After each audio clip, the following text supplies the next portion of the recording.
సమస్య ఉంటుంది. తను హీరో అవ్వాలి అనుకుంటాడు, నిజ జీవితంలోనే విలన్గా ఉంటుంటాడు. విచిత్రమైనటువంటి సమస్య ఏంటంటే తనకి ఏం అంతా ఎదురుగుండా జరుగుతుంది తెలుసు, కానీ తెలియనట్టు నటిస్తుంటాడు.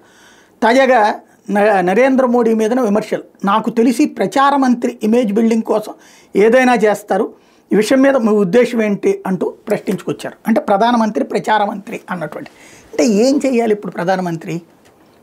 పాకిస్తాన్ ప్రధానమంత్రి ఓడిపోయి గెలిచానని చెప్పుకుంటున్నాడు.